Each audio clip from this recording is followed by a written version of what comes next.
Welcome to the We're Better Together podcast. I'm Ian Stevenson. And I'm Daniel Orduña. Each month, we're excited to bring you an incredible interview with someone who has experience in facilitating an environment where people work better together. And each week, we'll share some actionable tips and strategies that you can implement in your daily life to help you function better together, whether it's in your marriage, family, team, workplace, church, or community. Thanks for spending time with us today. Now let's jump into some content and get better together. Hey everybody, welcome back. We've got a great interview for you today. A guy who's been a huge mentor in my life, made a massive impact in my life, has taught me so much about this whole idea of working better together. I've watched him sacrifice. I've watched him just do so much to get a lot of people working better together. And so he's a friend of mine. He was a lead pastor of a large church for 30 years. He now leads and works with other church planters, guys that are church planting all around the country. He's been married over 40 years, has a beautiful family. He's a great friend. So I want you guys to welcome into our studio Tim Celek today. So Tim, we're going to welcome you in here, buddy. Tim, thanks for being here today, man. Welcome to our studio. It's good to be here, man. Real good. Look at Daniel's smile. That big old smile. Wish I had a smile like that. And hair. You wish you had hair like that too, don't you? I don't even say that to him because he could cut off some and he'd still have much left. Hey, Tim, as we begin this, which is real funny too, Tim and I were actually in a video together serving in our city at Costa Mesa High School, and he got next to me and we were kind of letting him borrow a little bit of that hair for a little video shoot. Right. So, Tim, for our listeners that are listening in, we love to just start in the place of really getting to know who it is that we're interviewing a little bit first. So for you, tell us a little bit about yourself, where you grew up, what some of your passions are, what family looks like for you. Well, I grew up in Northwest Ohio, to be specific, a place called Port Clinton. Nobody's heard of that, but it's a neat little town, and grew up there for 20 some years. Went to college in Milwaukee, Wisconsin, school called Marquette University, wrestled a little bit there.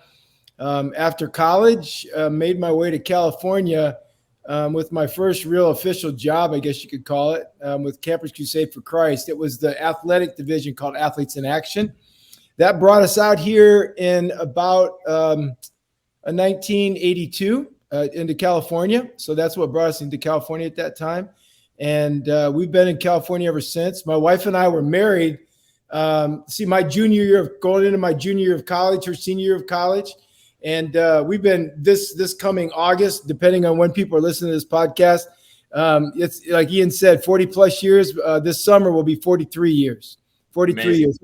We have two kids, 37-year-old and about to turn 35-year-old next Monday. And two son-in-laws, great guys, and two grandsons. And it's really a special opportunity. They all still live pretty close by here in Orange County, California. And let's see. I guess I was on staff. I was on staff of a phenomenal church in Santa Ana, California called Calvary Church Santa Ana. I was there on staff from about 83 to 88, right in there. And for the most part, started what was called a singles ministry. Back at that time, I don't even think the singles ministry exists to this day, but a lot of that's due to how ministries shift and specialized programming happens, right? So, but that was really big back in that particular time when I started it. And then in the fall of 1988, September 1988, and Ian would know this all too well, we launched out with this brand new church in the city of Costa Mesa. At that time, the church was called Calvary Church Newport Mesa because that was the church we were being sent out from. And then because we kept getting confused, like we answered Calvary Chapel's phones for like 20 years or something like that. I mean, we just we were the best known church that nobody knew of because we were answering their phones and our phone lines. So we finally changed our name to the Crossing Church. But it's all the same church for those 30 years. Handed the church off. I didn't want to be the old guy that overstayed. So intentionally, about 5 years before, with the board at the Crossing Church, we planned out just a path of how we would go about succession. And on its 30th anniversary, which was in the fall of 2018, handed the church off to a great young man, Andrew Brownback, who is now the present leader of the Crossing Church. And, he's just knocking out of the park. Like I'd said a lot back then, the best days of the Crossing are ahead of it. And, man, I still attend there, and I see that. The best days definitely are ahead for the church called the Crossing Church. And now I get to serve. I guess I get to pay it forward or pay it back. I mean, however you look at it. I'm not the smartest tool in the shed, so I got to stand on the shoulders of a lot of men and women over those 30 years. And so now I get to do that very same thing. I get to be somebody else's floor. They can stand on my shoulders, and hopefully they can rise well above as church planters all across the country. So I get to do that with an organization called Stadia. And the website for that is stadiachurchplanting.org. So that's a quick summary. Hope that was fast enough, but that's a summary of my life. That's super cool, Tim. I think about what you're doing now with Stadia, and you're really trying to help other leaders figure out how to be better together, how to coalesce a group of people around what they believe and what they're about, and to work better together. So you're really in the same kind of work we're doing on this podcast. You're doing that all the time. You're coaching people. That's right. Right? Yep. Yeah. The single most important factor to any brand new church start. It's not a music pastor. It's not a facility. It's the ability to coalesce and gather and organize around a central mission or vision. Different organizations call mission or vision different things, right? But it's to coalesce or organize people around that grand narrative, and then point them to a preferred future. And that's what's most important for church planters. Mm-hmm. Yeah, in our little mantra here, we talk about focus, adjust, persevere. And that, what you just said, Tim, is clearly the focus part, right? Like knowing your mission, knowing your vision, having the ability to coalesce people around that. Mm-hmm. That's where it all starts, right? Yep. Yeah, and it really, you can see that in church planters. The church planters that understand that, I now understand it from an intentional perspective.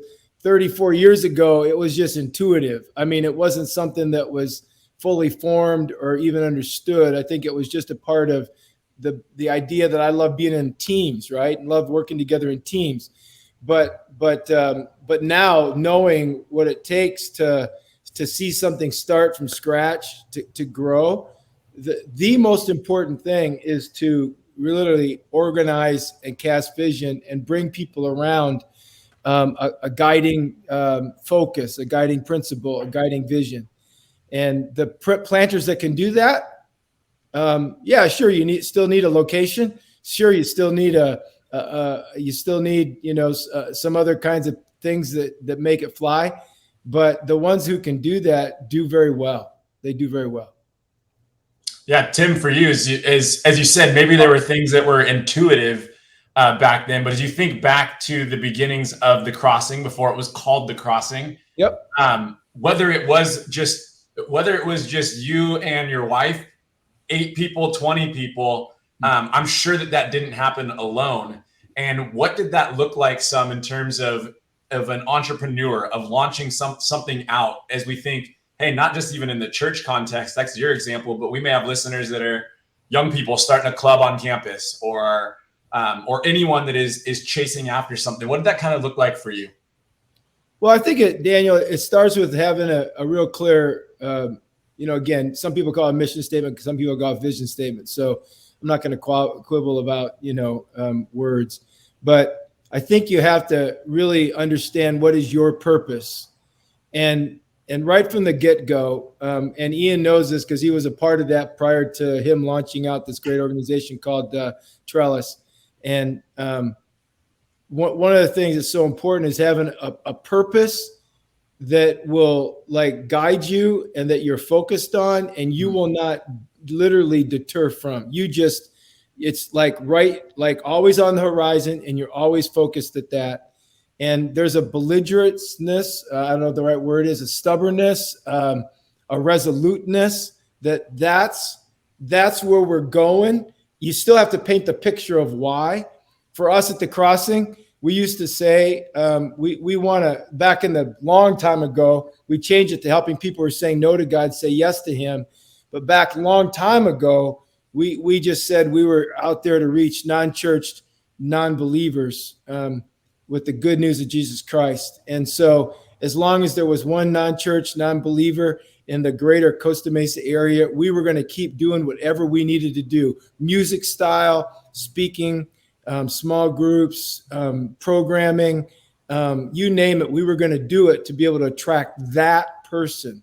And the compelling nature for me was, and I still believe this to this very day, that without Jesus, you don't have an eternal trajectory in heaven forever. In other words, we're all headed, to a hellbound existence. And I know maybe that's not the best thing to get into, but that's where we're seeking. That's where we're already going to. But I just kept saying, hey, you got friends, you got family, you got neighbors, you got coworkers, and I know you love them and you hope the best for them. Well, let's introduce them together to Jesus. And then that was the focus, Daniel. So it was always, it was always staying true to that purpose, right? So like in my case or in a church's case, I can only do it in a church's case. If somebody wanted us to be like this church or somebody else's church, I would just say, hey, that's great. They're them. God bless them. I hope God continues to use them, but that's not us. Or if somebody would come to the Crossing back in those days and they would say, hey, I'd like to see this happen. I'd like to see that happen. I'd like to see, how about this? I had a sheet in my drawer back then with all the list of all the churches and all the names and all the service times. And I would just say, I would hand them the sheet and I would say, this is the church you're talking about right here. That's the church you want, because we're not going to do that. So you don't want to come here because we're not going to change to be like that, because this is why we exist. Mm-hmm. So I would just say, if somebody's coalescing a group of people around a preferred future, you've got to know what that future is. And then you've got to be willing to stay true to that, both in the highs and in the lows. And it's easy in the highs. It's hard when you're getting your butt kicked sometimes. That's really good. I think, Tim, for you too, your story is your story, even as you share about eternal purpose, the drive towards what is eternal future.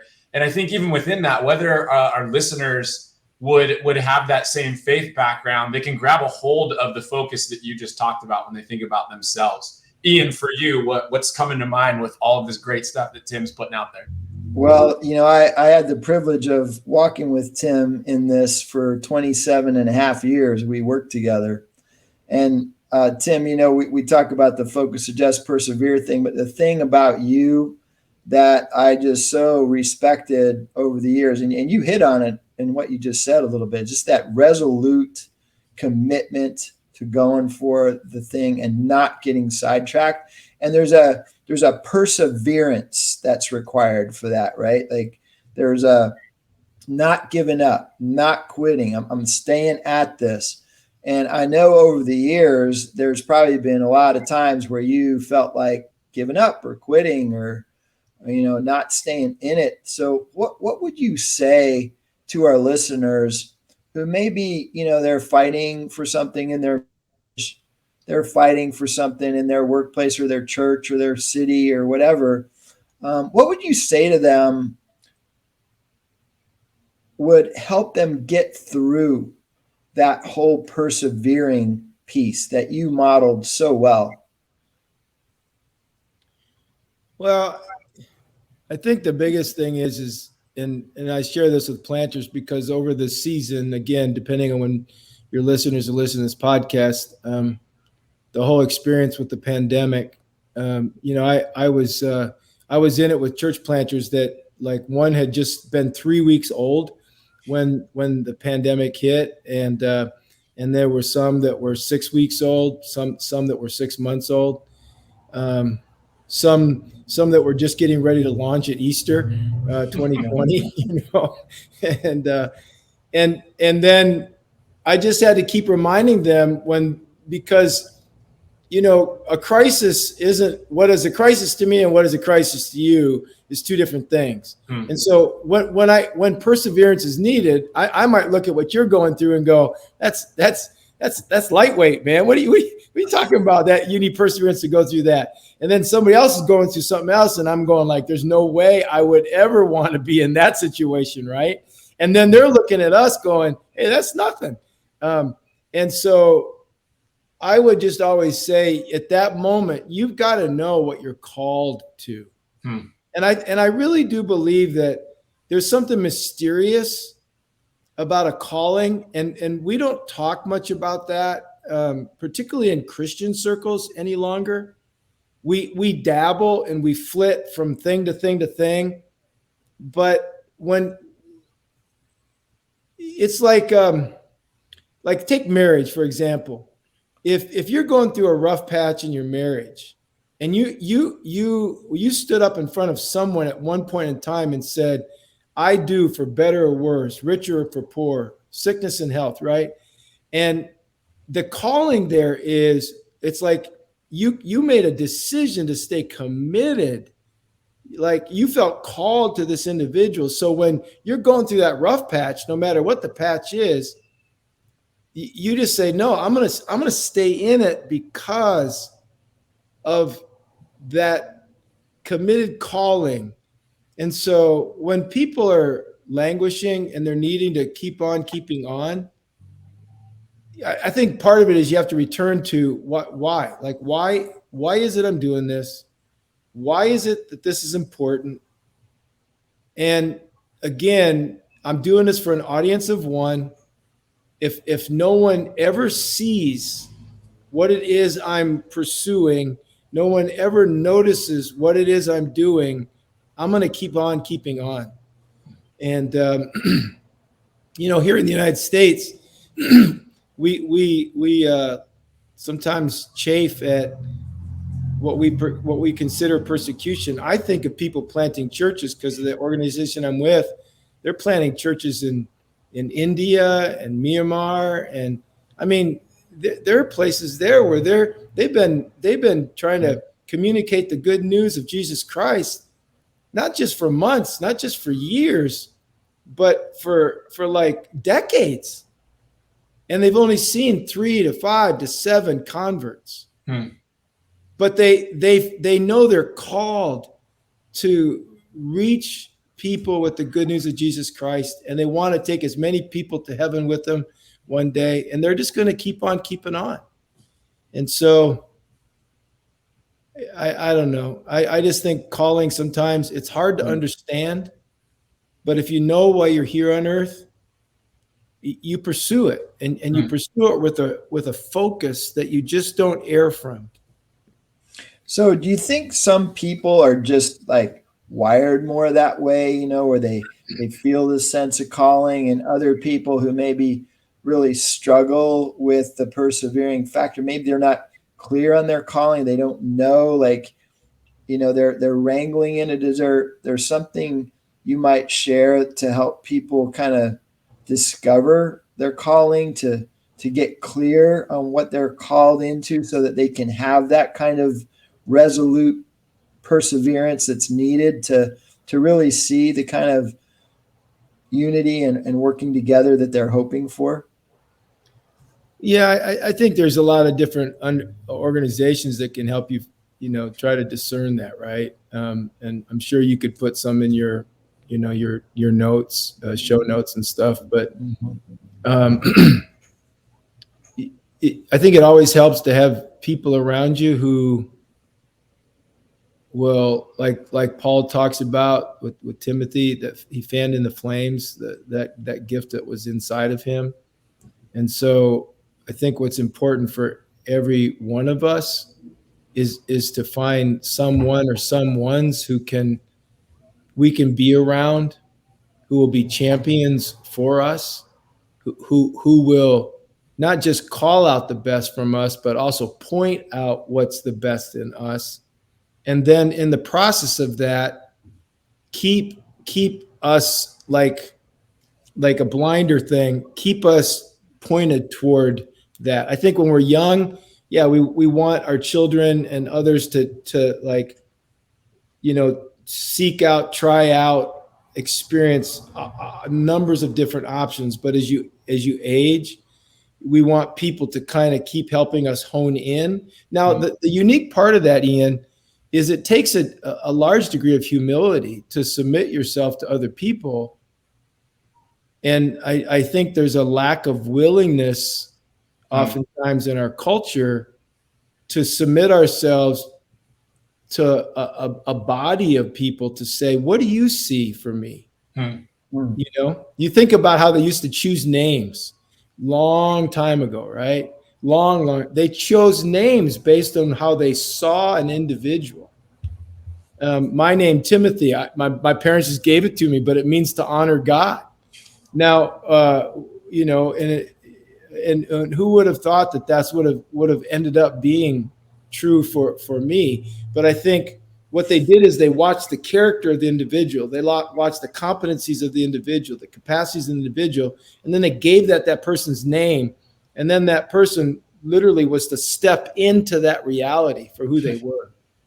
We just, sometimes we don't submit ourselves to the tribe anymore, right? Or to the people. And there's a part of us, be individualistic. I'm not against that. But in order to get somewhere, you got to be around others and be in it with others. Tim, as you say that, as you hit this idea of humility, you also said something earlier in your intro just about your life and where you've gotten to where you are now. These were not your words, so I don't want to mess them up. But somewhere along the lines of you didn't want to hold on longer than you were supposed to within the pastoral role that you had. Yeah. Was that something that you had to grow into that idea, or was that something that was already innate within you? And whichever one that is, what kind of wisdom would you give to our people in this sense of moving yourself from standing on other shoulders to your shoulders being stood on, in the words that you used? Yeah, Daniel, I mean, the reality is we're all interim pastors, just in our line of, like where I was at, right? And where I started a church was in Orange County, California. I feel like I don't know you all that well, Daniel. I know Ian's only about 7 or 8 years south of me, but I got more energy than both of you. Okay, just like I still have energy, right? I still have enthusiasm, but the reality is, where church is done in Orange County, I think it's a young man, a young woman's position. I really do. Because just in churches, you reach maybe 10 years north, 10 years south of your age. And I don't know, I just always knew that the Crossing Church, one of the things I used to love about the Crossing, Daniel, is that people didn't call it Tim Celek's church. People would say they're going to the Crossing today, or hey, come to the Crossing, or nobody's ever said, hey, let's check out Tim Celek's church, because from day one, we had Ian, we had all these different people, Randy Moratis, Dale Winston, Bruce Wordfager. I mean, it could go on and on and on. Did I say Dale Winston? Patrick Decken. All these different people. Brian Anderson. Debbie Collette. We just had all these people who, every person was necessary. And you talk about being better together. Yeah, I was like the primary vision caster and the primary vision monitor or gatekeeper, sometimes to my detriment and to the church's detriment. But everybody just like they made the church. So I don't know. I mean, I'm not all that and then some. I'm just a human being. And well, you are humble, Tim. And, in so many of these interviews that we've come up with, one of the key elements that's required for a leader that helps make things better together is a degree of humility. Even in our interview with Drew Tranquil, the linebacker for the San Diego Chargers, as we asked him about the leaders on teams that he's been a part of and what the attributes were that they exhibited that brought about a stronger team, it was humility. So for the leader to do that, and you've done that, Tim. You're a humble dude, and it doesn't mean you're soft, man. You know what you are going after, and you go after it hard, and you're humble in the middle of it because you realize you need other people. So I want to thank you for how you modeled that to me. I even got to be part of that team with you for so many years, and we're super excited that you're now pouring and coaching other leaders in how to do that well in their settings. But we do want to ask you before we wrap this up, like as you talk to our listeners, like, and you're thinking about these people in all different contexts that they might be working in, what's one thing you'd want to make sure they didn't miss out on when it comes to helping people work better together? I just what made me think of that as soon as you asked me that question was, I closed out a message yesterday with this phrase, just remember it's easier to make excuses than make up your mind. And when I think about what you just asked, I do think that we don't have enough people that just make up their mind. Like they intend, like you intend to have a good marriage.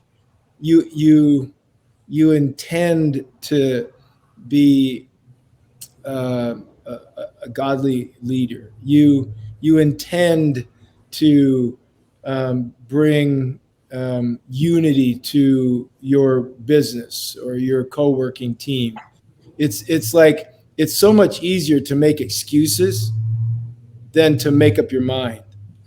But if you make up your mind to say this is what it's going to look like and then move forward in it, then excuses just all fall by the wayside. And then you have a good marriage. You lead a great church. You bring health and wholeness and unity to your workplace. It just I don't know how to describe it that way, but it's like good intentions are seldom good enough. That's another phrase I like to say a lot of times is you can't good intention yourself into a great life. You gotta make up your mind. And now what you make up your mind to do, I think needs to be godly and good and right. But as you do that, then go for it and be all in.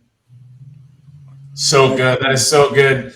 Tim, we are so grateful for you taking time out of your schedule, your day to join us for this interview. We believe that it's going to get utilized well for whoever our listeners are, whoever chooses to dig into this. So Tim, from Ian and I, we just want to say thank you very much again for coming on the We Are Better Together podcast. You're welcome, guys. Thank you. All right, Tim, you have a great day, buddy. So good. Right.